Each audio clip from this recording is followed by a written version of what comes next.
Dave here with Half Dozen Customs. Back at it again today on 49. Earlier when we were out here, I had reset this panel. It needed to be adjusted a little bit. It was running a little tight at the bottom corner of the store. And when we left earlier, I was going to go get the missus and have her come out and just give me a second opinion on it. And she's much happier with the way it's sitting. So we're gonna go with this, and I'm gonna get welded in for the last time. It's going in, it's not coming back off, hopefully. So here we go. Thanks for joining us.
Good. It did not move.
Okay, that's it. Here we go.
Okay, I put a light behind here. Kind of hard to see because these lights are so bright. But I see a couple of them.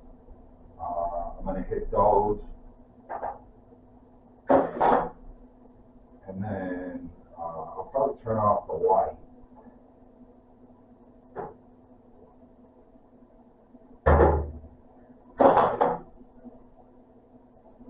Just so I can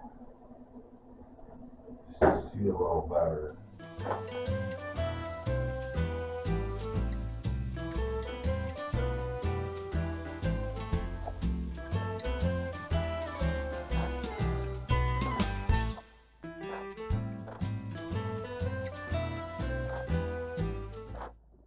Help trying to see the light coming through these holes when you line yourself with the welder.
got this all grinded down. I think it looks really good. The only spot that I'm not super tickled pink about is right here. But as you can see, there's a dent, and then there's a crease going through here. You can see it now that I sanded it. And it's just, this panel here had damage to it that I welded to. Yesterday you guys see me straighten out this whole panel, and I couldn't do nothing down here at the bottom because it was all flat. There was just nothing I could do. I hammered and dollied this out the best that I could before I put this panel on. You guys seen that this morning. But now I can go in, now that this all has strength in it, I can go back in and I can rework this lower section now that it has strength back in it. And we might be able to clean up that weld a little bit. There's just a little bit of a dippy-do right here that I'll put some pins in and I'll try and pull it out and see if we can get it a little straighter. But it's nice and straight over here. It's nice and straight over here. It's just a small, like maybe 2.5 inch section right here where all the damage is on this on the top of the panel. So nothing I can really do about it other than just try and straighten it a little bit. But little skin coat of Mondo and it'll be beautiful. I should say body filler. We don't use Mondo brand. It's just been called that for so many years. Now, a lot of people use the electric, like the Walls or Harbor Freight grinders with like the 4-inch wheel on it, and they'll use that to grind this all up and put a flapper disc on there and flat disc it. And that's perfectly fine. I bought so many of those things. It's just not worth it anymore. I burn them up, I kill them, I destroy them. And the one thing that I don't like is that you got a good sized tool in your hand with a 4-inch wheel, and you're covering up the area that you're working on with this big machine and this big wheel, and I end up covering up what I'm trying to watch what I'm doing. So I find that my little stump grinder here and my little angle grinder that I use, remember, it's behind me somewhere. These are just little 3-inch wheels on these. It's just a thin line that's getting covered up. If I'm covering up my work, it's just by this thin line. I know where my tool is concentrated in. When you're using those big grinders, from what I have experienced in my own day, is that I end up grinding away material that does not need to be grinded away by using that big machine. I mean, I know it's not that big, but because I can't see what I'm doing. So I've just gone back. This is how I grew up doing it, because I couldn't afford to buy the electric grinder. But there was a compressor in my dad's garage. I was able to acquire some of these tools. Some friends of mine gave me some hand-me-down ones, which I probably still have. This is probably one of them. But I was able to acquire some tools, so it's what I learned on. As I got older and was able to afford stuff, I started buying the more expensive, fancy tools. And you know what? When those expensive, fancy tools break down, it gets costly. So I ended up just going back to, my roots, where I learned how I grew up doing it. It's cheaper. These things last way longer. This particular tool here, I bet it's 15 years old, and it still works. I keep it oiled. I oil them all the time. You know, it's the same thing with this drill. I bet this drill is 15 or 20 years old. And it's probably even older than that. It's just, that's how long I've had it. So, you know, of course this guy's new. He's from Harbor Freight, and these are, you know, these are like 15 bucks. They're, you know, to me they're disposable. If I, you know, if I get a few years out of them, that's great. And I do have some that, you know, I do get that long out of. Some of them, you know, I just bought one. You guys might see in a previous video from this one that I bought some new tools a couple weeks ago from Harbor Freight, and one of them, right out of the box, was a racehorse. I mean, it just wanted to take off. I tried tuning it down. I oiled the bejesus out of it. I tried to get it to slow down, and it just didn't. And I was like, well, hopefully, you know, over some time it'll break in and it'll slow itself down. It lasted a week and it grenaded itself. So, but that's just, you know, that's just Harbor Freight stuff. Sometimes you win, sometimes you lose. But I just bought it a couple weeks ago, so I can go return it. They'll give me another one for free. So, and luckily for me, Harbor Freight is right down the road from me. So, so that's, you know, that's it. I was able to grind all this up, get it all cleaned up. I can't see it. Over here. I'm gonna hit that. Stop talking. Keep working.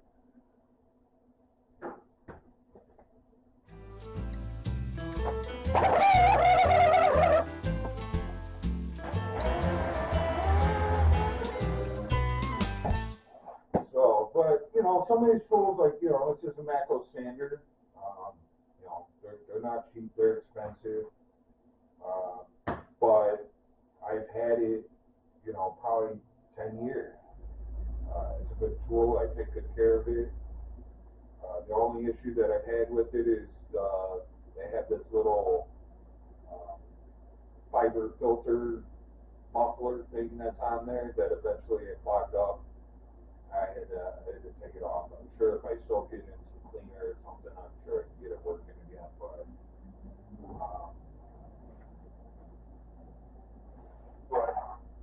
yeah, so those are my go-to tools. I prefer to use those than electric. So, but that's it for this. Now I got some spot welds on the bottom that I got to weld up. You guys can't see that on video. All you're going to see is me laying on the ground welding. So, and then the next thing is I got to pull this door off so that I can weld inside the door jamb. I got to weld up the spot welds and the little line in between the truck and the new panel. So I'll be back when I get the bottom all welded up, the spot welds on the bottom, and I get the door off. I'll fire the camera back up. So,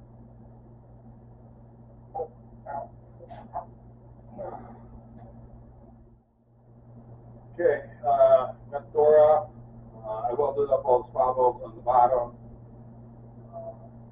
I'm just going to weld up these spot welds and the gap in between, well, it's not gap, but the line in between the old panel and the new panel.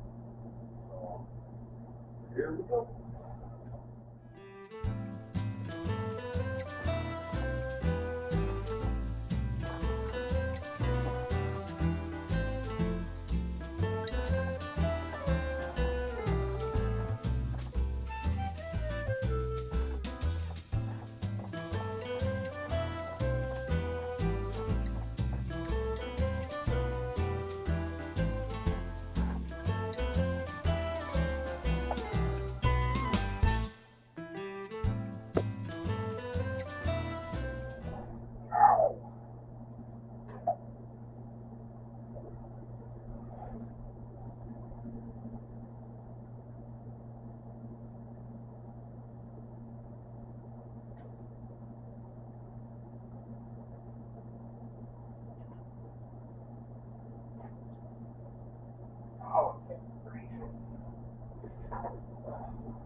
Okay, so that's it for that panel.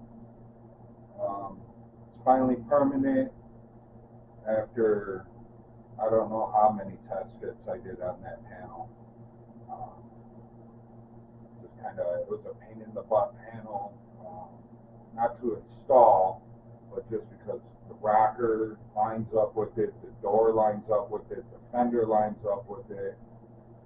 So there was a lot going on in that corner. So a lot of test fitting, a lot of trimming, a lot of test fitting. But it's in, and I'm happy with it. I'm happy it's in. So I think the next thing that I'm probably going to end up doing is I'm going to put the door back on, and I think I'm going to get that rocker tied in. So I got to make a couple of pieces that go on the back of the rocker that connect to the cab and to the floor. So I think that those are going to be the next couple of pieces. You know, I'll put the door back on, make sure that I'm happy with where the rocker lays with the door. I was happy with it today before I took the door off. So that'll be the next process. That's tomorrow's job. It's getting kind of late here.